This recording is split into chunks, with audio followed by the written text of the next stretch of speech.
Welcome back, everyone. We got a really nice episode for you here today. We've got some flat fillet anchovy and some solid white albacore tuna fish for the wildlife.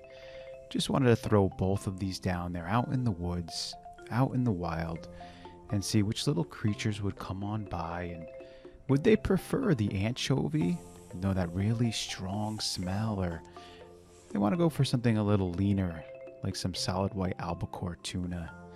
We always like to let you know if you'd like to support the channel, go ahead and subscribe and like the videos. It really helps us out. We want to keep things nice and fun and educational here. We love these little creatures, and we're not looking to overfeed them or anything like that or bring them near humans. We just want to see, how do they interact? Now, our first little wildlife friend that came on by was this white-tailed deer.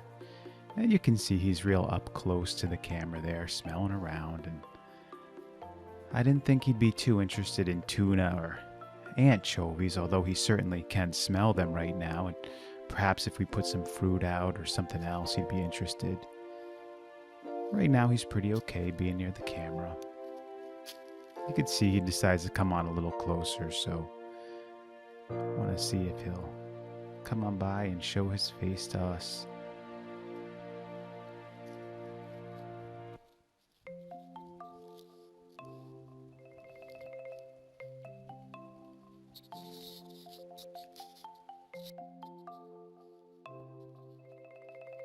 There's a little cutie right here, decides to sniff around and says, little camera thing, I haven't seen this.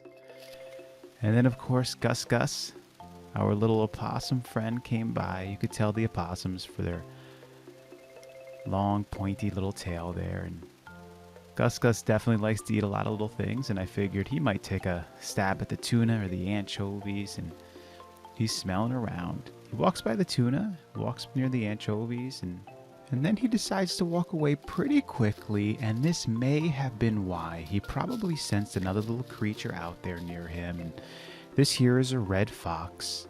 And the red fox certainly would be interested in these two offerings. Now, there's 45 different subspecies of red fox, so we're not exactly sure which one this is, but the red foxes do come by quite often. They're very athletic, quick. They're beautiful little creatures. They're very fast, and they can jump very well. And he took a little bite of the tuna before the anchovies, and that's probably because he was a little skittish and was thinking, wow, I've never run into stuff this good. Maybe something's going on. You could see him sitting in the back there, just looking around, thinking, could this be too good to be true? Decides to come back.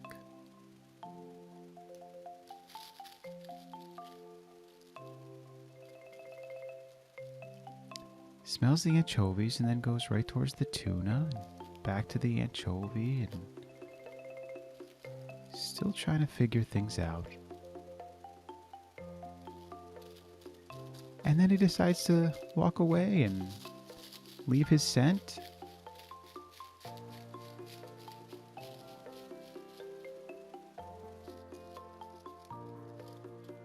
And then later on the next day, we had these guys come on by.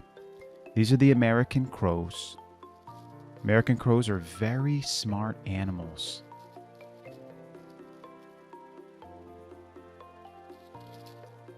They will eat quite a lot of things, and certainly if there's some tuna sitting out there, they'll eat that as well. Now, I was interested, would they really want the tuna first or the anchovy first? And it seemed like they definitely had a preference for this tuna here. And you could see this first guy here just gobbling it down.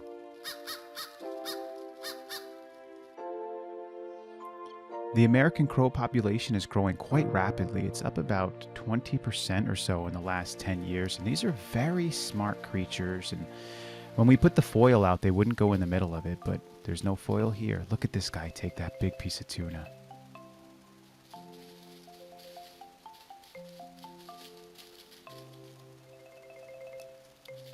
Can he get more in his mouth? Look at this.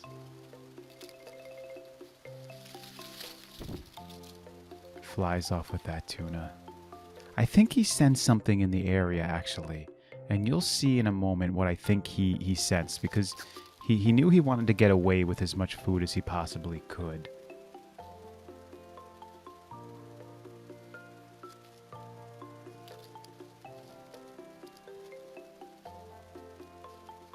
And once again doing the very same thing, trying to grab as much tuna as possible and get away with it.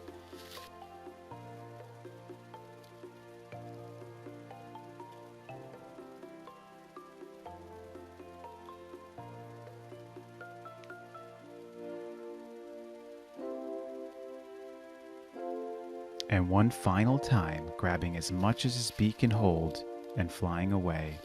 And I believe this is the reason why. This is a red-shouldered hawk. Now the crows aren't too scared of the red-shouldered hawk because they're around the same size, and a red-shouldered hawk in the winter months will normally hunt smaller little warm-blooded creatures. And the crows aren't too scared of them. They're just about the same in their strength and their abilities. And so they'll hang out near each other and they'll pressure each other a little bit. But I think they just wanted to get away from this guy for a moment. He comes on by and he's starting to grab the anchovies. Now there's quite a bit of hawk species around this area. But the way to tell the red-shouldered hawk, obviously you can see that has a little bit of the reddish hue there, although this one is not quite as red as some do get.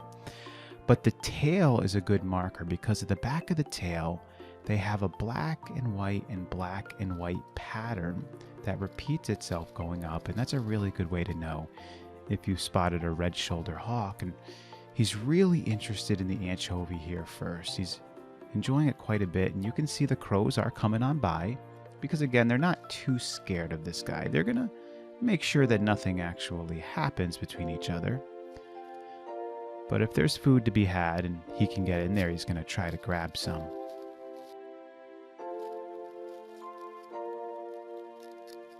Now, these red-shouldered hawks love to build their nests way up high in the trees so that they can see very well. And when they fly, you can see them flap, flap, glide. That's usually how they fly around. And so they're being pretty cordial here, the two different types of birds. They're getting along and trying to make the best of this nice little treat that's in front of them that they don't usually get.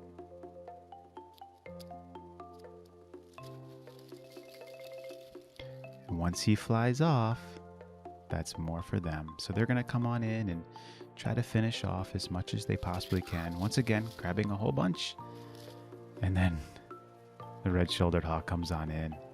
Is he interested in any more food? Not really. I think he just wanted to have some fun.